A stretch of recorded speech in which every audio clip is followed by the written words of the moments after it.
الحمد لله رب العالمين والصلاة والسلام على سيد الأنبياء والمرسلين سيدنا محمد وعلى آله وأصحابه أجمعين أما بعد أعوذ بالله من الشيطان الرجيم سورة الملك مكية بسم الله الرحمن الرحيم تبارك الذي بيده الملك وهو على كل شيء قدير الذي خلق الموت والحياة ليبلوكم أيكم أحسن عملا وهو العزيز الغفور صدق الله العظيم. بزرگان محترم، الحمدللہ گزشتہ کئی برسوں سے رمضان المبارک کے مقدس مہینے میں قرآن مجید کی تفسیر اور اس کی تشریح پیش کرنے کی سعادت حاصل ہو رہی ہے۔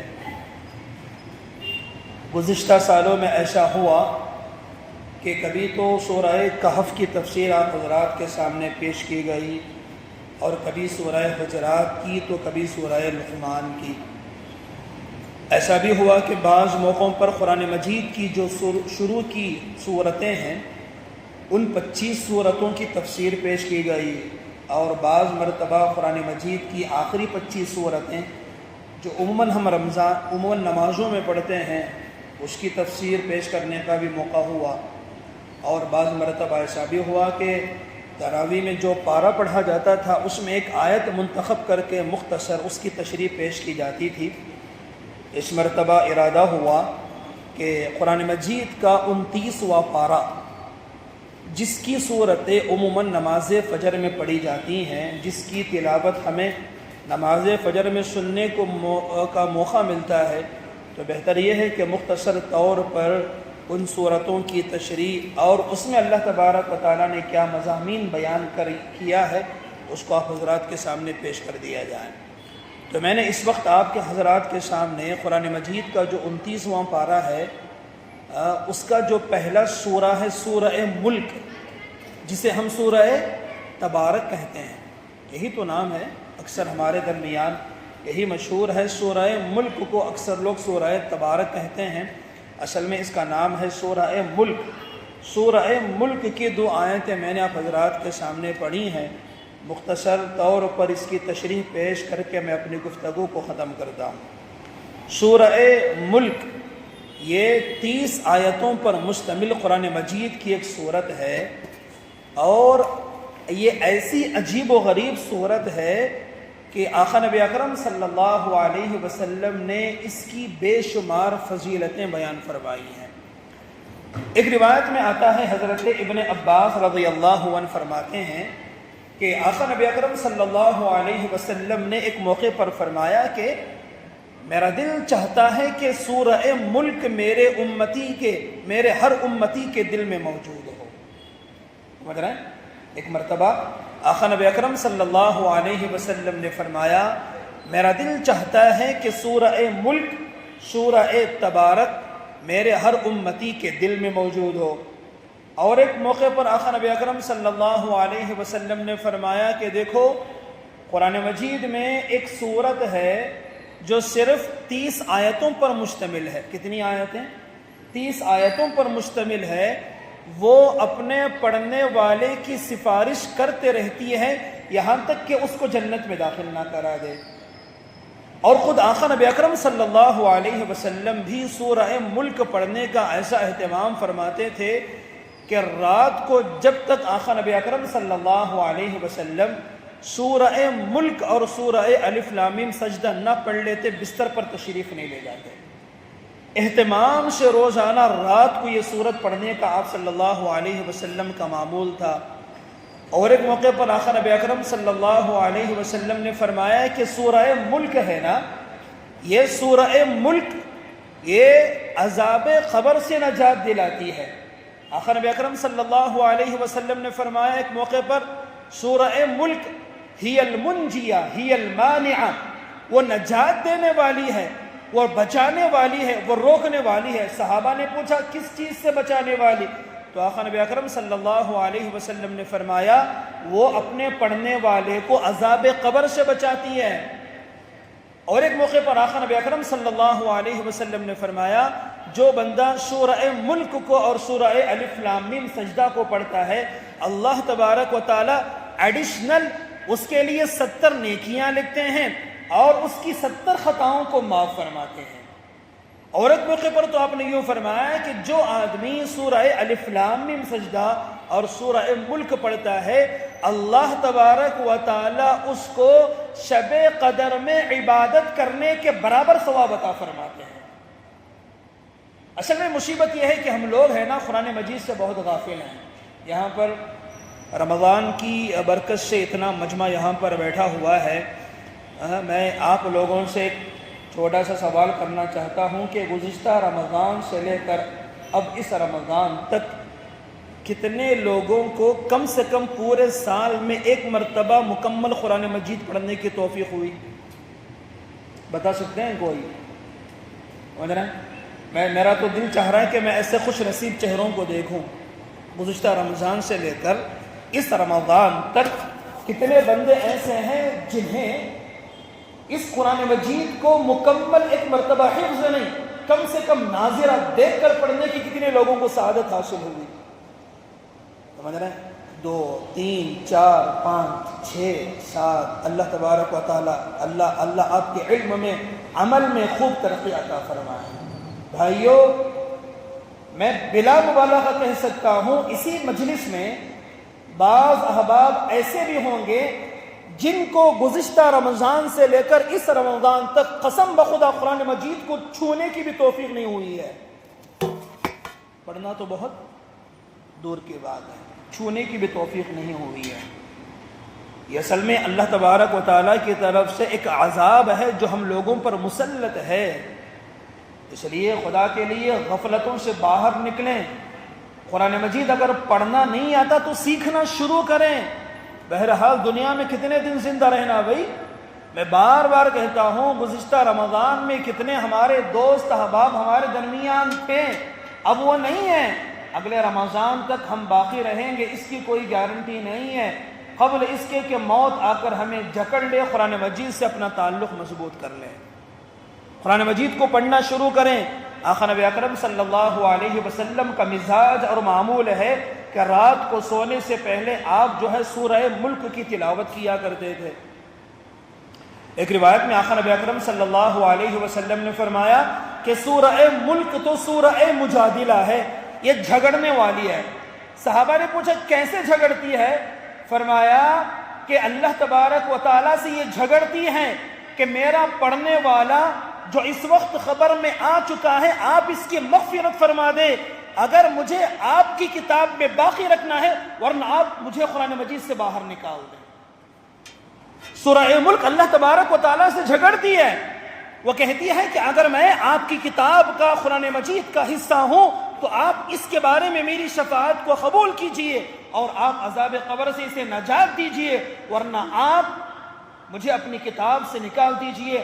روایت بتاتی ہے آقا نبی اکرم صلی اللہ علیہ وسلم نے فرمایا اللہ تبارک و تعالی سورہ ملک کی سفارش کو قبول فرما کر میت کی پچھلی زندگی کے گناہوں کو صرف معاف نہیں فرماتے بلکہ اس کے خطاؤں کے برابر اس کے لیے نیکیاں بھی لکھ دیتے ہیں۔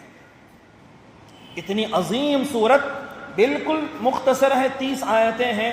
اللہ تبارک و تعالیٰ سے مانگے کہ اللہ تبارک و تعالیٰ ہمیں بھی کم سے کم ان جیسی چھوٹی صورتوں کو پڑھنے کی توفیق عطا فرمائے۔ شروع کریں گے نا انشاءاللہ سورہ ملک۔ اس سورت کے اندر اللہ تبارک و تعالیٰ نے کیا مضامین بیان فرمائے؟ چلیے پہلے مختصر اس کا ترجمہ دیکھتے ہیں۔ اللہ فرما رہے ہیں کہ تبارک الذی بیدہ الملک وہو علی کل شیء قدیر۔ تبارک الذی، بڑی بابرکت ہے وہ ذات، بڑی عالیشان ہے وہ ذات، بڑی عظیم ہے وہ ذات۔ کون ذات؟ بیدہ الملک، جس کے قبضہ قدرت میں ساری سلطنت ہے۔ وہ کون ہے؟ وہ کون ہے؟ دنیا میں بسنے والے جتنے بادشاہ ہیں نا، جتنے بھی حاکم ہیں، جتنے بھی سلطان ہیں، سمجھ رہے ہیں، گویا کہ ان پر اللہ تبارک و تعالیٰ نے ضرب لگائی، ان کا علاقہ محدود ہوتا ہے۔ کوئی کسی سلطنت کا مالک ہوتا ہے تو اس کا علاقہ محدود ہے، لیکن اللہ رب العزت کی ذات ایسی ہے بیدہ الملک، جس کے قبضہ قدرت میں پوری سلطنت، پوری بادشاہت۔ کتنی بادشاہت ہے؟ فرمایا کہ وَهُوَ عَلَى كُلِّ شَيْءٍ قَدِيرٌ، اللہ رب العزت کے قبضہ قدرت میں اتنی سلطنت ہے کہ وہ ہر چیز پر قادر ہے، ہر چیز پر قادر ہے۔ قرآن مجید کی یہ آیت ایسی ہے، اگر ہمیں اس پر یقین آ گیا نا تو پھر زندگی میں مزے ہی مزے ہیں۔ بعض مرتبہ خصوصاً اس وقت زمانہ ایسا ہے، لوگوں کو ہمیشہ دوسرے لوگوں سے خوف رہتا ہے، ہوتا نہیں ہوتا بھائی؟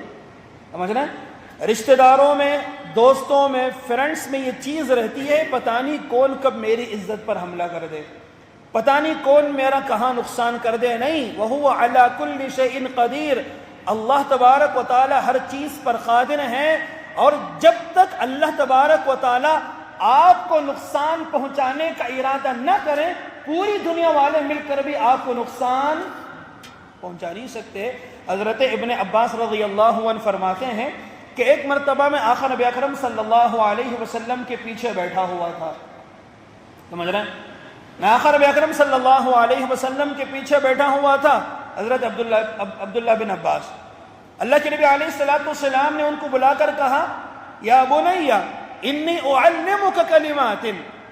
حضرت عبداللہ بن عباس کو اللہ کے رسول نے بلا کر کہا، بیٹا سنو، میں تمہیں کچھ باتیں سکھانا چاہتا ہوں، سیکھ لو۔ سمجھ رہے ہیں؟ انی اعلمک کلمات، میں تمہیں کچھ باتیں سکھانا چاہتا ہوں، سیکھ لو۔ حضرت عبداللہ بن عباس بالکل چھوٹے تھے۔ پھر اللہ کے نبی علیہ السلام نے حضرت عبداللہ بن عباس سے کہا، بیٹا سنو، اذا سألت فاسأل اللہ وَإِذَا اسْتَعِنْتَ فَاسْتَعِنْ بِاللَّهِ۔ اس سے پہلے اللہ کے رسول نے فرمایا، دو جملے اور ذہن میں آئے، فرمایا کہ احفظ اللہ یحفظک، فرمایا کہ بیٹا اللہ تبارک و تعالیٰ کی تم حفاظت کرو، اللہ تمہاری حفاظت کرے گا۔ اللہ کی حفاظت کا کیا مطلب ہے؟ اللہ کی کون حفاظت کرتا ہے؟ اللہ کی حفاظت کا مطلب یہ ہے کہ اللہ تبارک و تعالیٰ کی فرما برداری کرو، اس کے حدود کا لحاظ کرو، اللہ نے جن چیزوں کو کرنے سے منع کیا ان سے رک جاؤ۔ احفظ اللہ، تم اللہ کے حکموں کی حفاظت کرو، اللہ تمہاری حفاظت کرے گا۔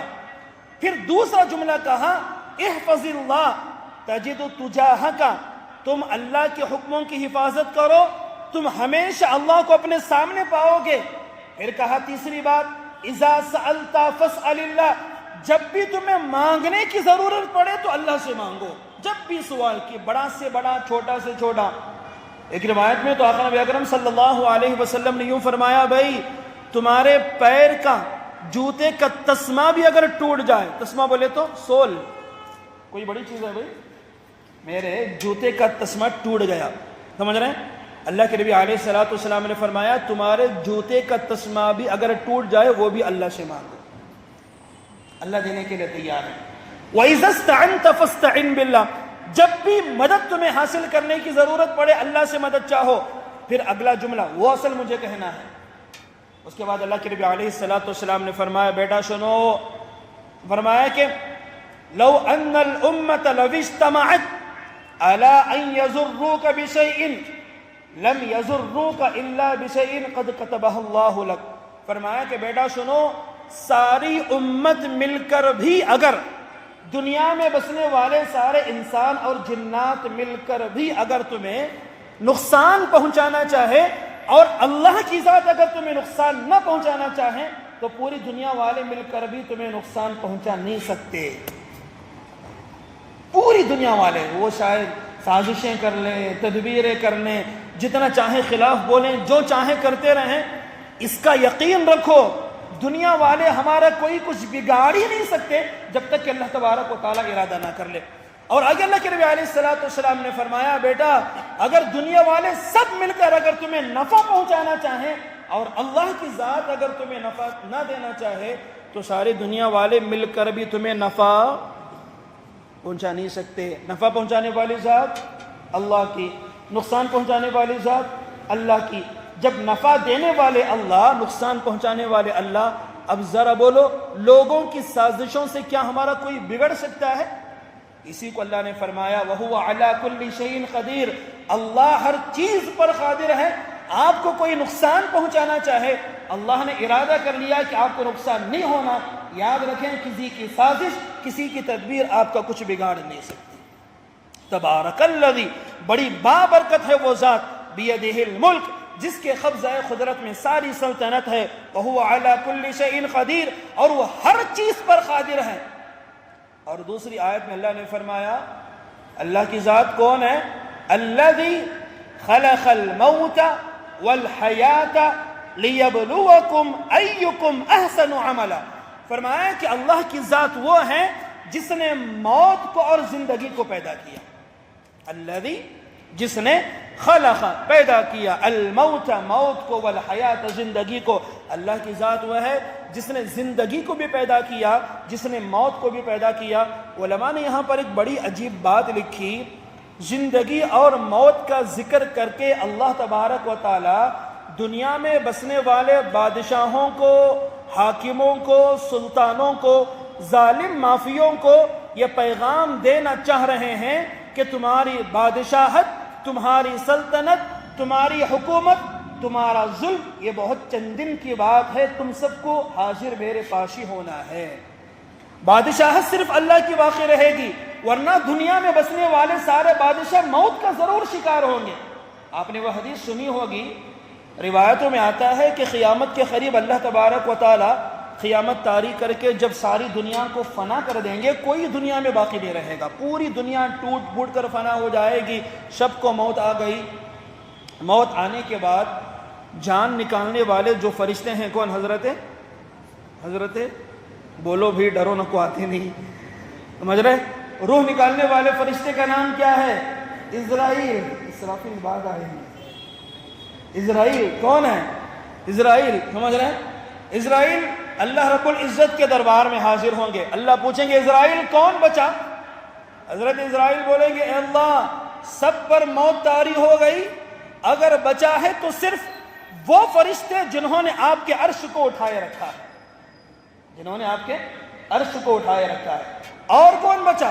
فرمایا کہ اللہ وہ جبرائیل بچا، وہ اسرافیل بچا، وہ میکائیل بچا، اور میں بچا ہوں۔ اور بچے ہیں تو وہ آپ کی ذات ہے جنہیں موت کبھی نہیں آنی ہے۔ اللہ کہیں گے نہیں اسرائیل، آج تو سب کو مرنا ہے۔ اللہ کہیں گے اسرائیل سے میرے عرش کو اٹھانے والے فرشتے ان کی بھی روح قبض کر لو، سمجھ رہے ہیں؟ یہاں تک کہ اسرائیل حاضر ہوں گے، عرش کے اٹھانے والے فرشتے ان پر بھی موت طاری کر دی جائے گی، وہ بھی ختم ہو جائیں گے۔ اسرائیل دوبارہ حاضر ہوئے، پوچھا اسرائیل کون بچا؟ اے اللہ، سب پر موت طاری ہو چکی ہے، آپ کے عرش کو اٹھانے والے فرشتے وہ بھی چل بسے، کون بچا؟ وہ جبرائیل بچا، وہ اسرافیل بچا، وہ میکائیل بچا، اور میں بچا ہوں، اور آپ کی ذات بچی ہے جن پر کبھی موت نہیں آئے گی۔ اللہ بولیں گے اسرائیل، آج جبرائیل بھی مرے گا، اسرافیل بھی مرے گا، میکائیل بھی مرے گا، ان کی بھی روح قبض کر کے انہیں بھی ختم کرو۔ ایک زمانہ آئے گا اللہ تبارک و تعالیٰ جبرائیل، میکائیل، اسرافیل پر بھی موت کو طاری کر دیں گے، کوئی باقی نہیں رہے گا، کوئی باقی نہیں رہے گا۔ پھر دوبارہ اسرائیل حاضر ہوئے اللہ کی خدمت میں، پوچھا، اللہ نے پوچھا اسرائیل کون بچا؟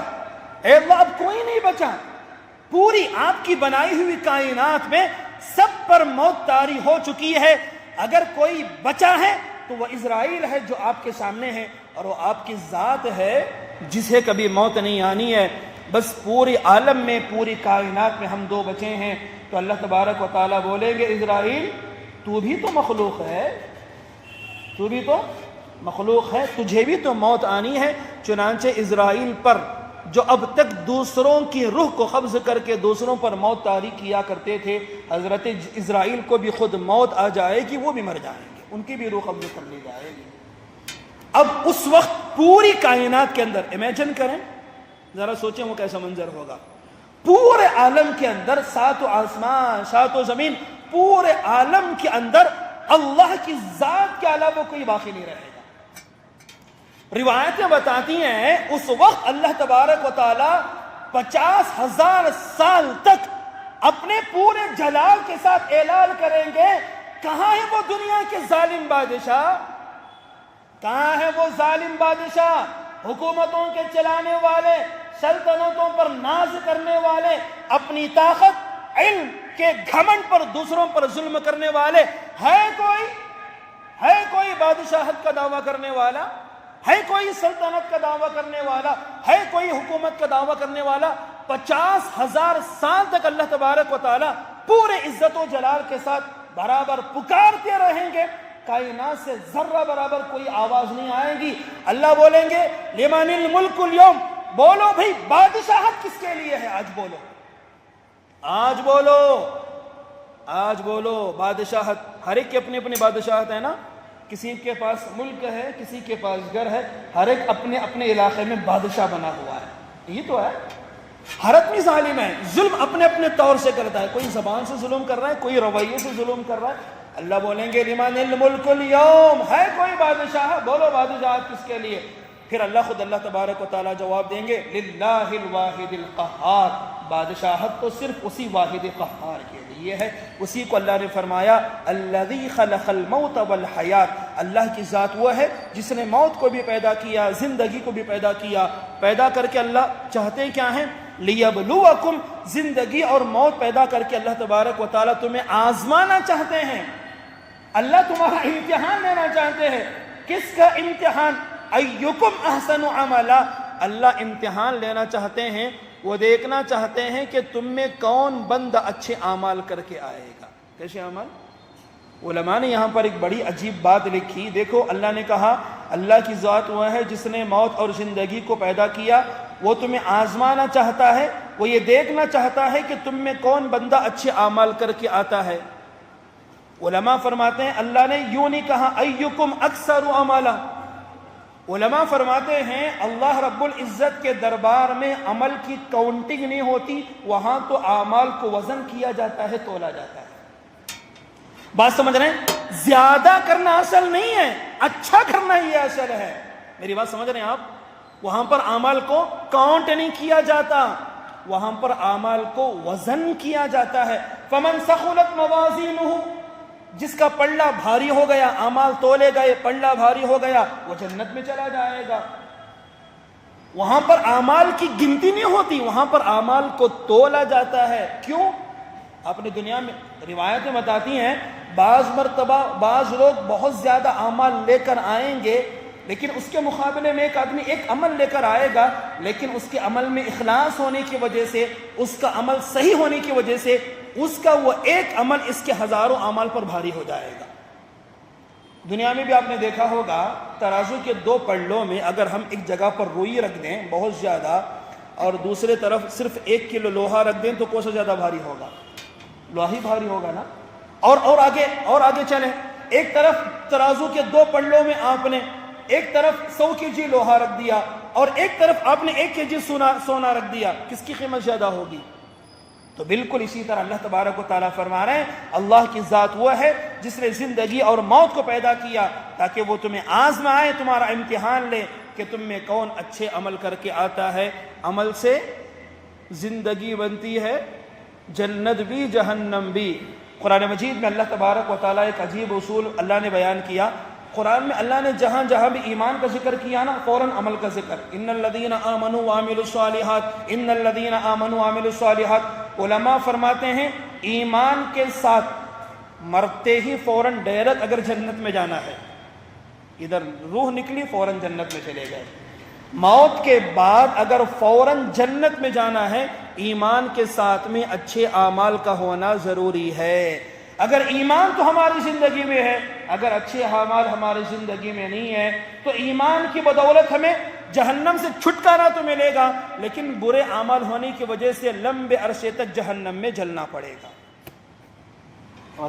اور آخری بات، اس وقت پوری دنیا کے اندر جو حالات خراب ہیں، جو حالات بدلے ہوئے ہیں، لوگوں کی زندگیاں دیکھو جہنم بنی ہوئی ہیں، بے سکونی کا عالم ہے۔ یہ ساری مصیبت اس وجہ سے ہے کہ ہمارے اعمال خراب ہو گئے تو اللہ کے فیصلے بدل گئے۔ بالکل سیدھی بات، اللہ کے نبی علیہ السلام نے فرمایا اعمالکم امالکم، یاد رکھو ہمارے جیسے اعمال اللہ کے دربار میں جاتے ہیں، اللہ کے ویسے فیصلے زمین پر اترتے ہیں۔ اچھے اعمال اگر اللہ کے دربار میں جا رہے ہیں تو اللہ تبارک و تعالیٰ کی طرف سے اچھے فیصلے زمین پر آتے ہیں۔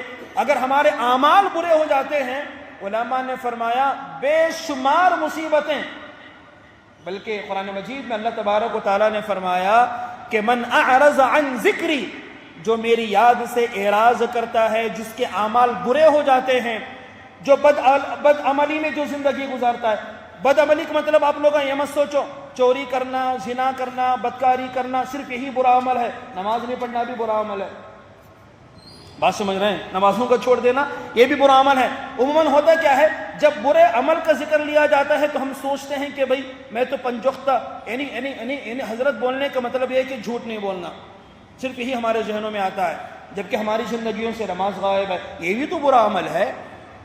تو فرمایا من اعرض عن ذکری، اللہ فرما رہے ہیں کہ جو میری یاد سے اعراض کرتا ہے، جس کے اعمال برے ہو جاتے ہیں، پہلا عذاب کیا معلوم؟ فَإِنَّ لَهُ مَعِيشَةً ضَنْكَ، ہم اس کی زندگی کو دنیا ہی میں تنگ بنا دیتے ہیں۔ آج ہماری زندگیاں تنگ بنی ہوئی ہیں، جہنم بنی ہوئی ہیں، یہ پہلا عذاب ہے۔ وَنَحْشُرُهُ يَوْمَ الْقِيَامَةِ أَعْمَىٰ، اور ایسے برے اعمال کرنے والے آدمی کو قیامت کے دن ہم اندھا بنا کر اٹھائیں گے۔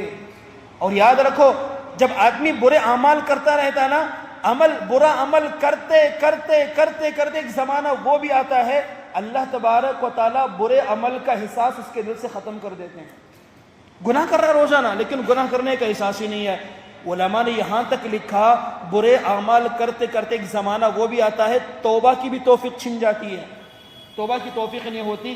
علماء نے یہاں تک لکھا برے اعمال کثرت کرنے کی وجہ سے ایک زمانہ وہ بھی آتا ہے کہ موت کے وقت میں کلمہ بھی نصیب نہیں ہوتا۔ مگر اس لیے زندگیوں کو بدلنے کی ضرورت ہے۔ الذی خلق الموت والحیات، اللہ کی ذات وہ ہے جس نے زندگی اور موت کو پیدا کیا تاکہ وہ تمہیں آزمائے کہ تم میں کون اچھے اعمال کر کے آتا ہے۔ اب ایک سوال پیدا ہوتا ہے، بھائی نفس و شیطان لگے ہوئے تھے جس کی وجہ سے ہم نے برے اعمال کر لیے، اب کیا ہوگا؟ اب کیا ہوگا؟ میری زندگی برے اعمال سے بھری پڑی ہے۔ اللہ فرمایا ہے برے اعمال ہو گئے ہیں تم سے، کوئی ڈرنے کی بات نہیں ہے۔ وَهُوَ الْعَزِيزُ الْغَفُورُ، اگر اب بھی تم اپنے برے اعمال سے توبہ کر کے میری طرف آؤ گے تو تم اللہ کو پاؤ گے کہ وہ عزیز یعنی زبردست ہے، الغفور، اور وہ تمہارے گناہوں کو معاف کرنے والا بھی ہے۔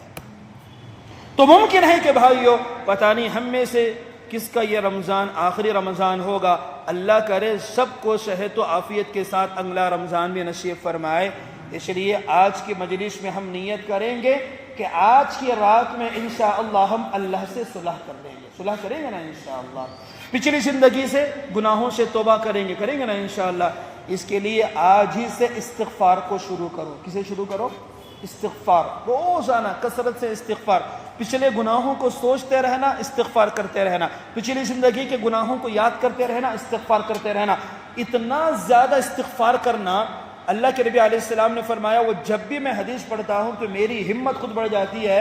اللہ کے نبی نے فرمایا من لزم الاستغفار، جو بندہ استغفار کو اپنے اوپر لازم کر لیتا ہے، کیا کر لیتا ہے؟ لازم کر لیتا ہے۔ لازم کرنے کا مطلب چلتے پھرتے اٹھتے بیٹھتے زبان پر استغفار ہی استغفار ہو۔ کیا پڑھنا؟ پڑھو استغفار، کیسے پڑھیں گے؟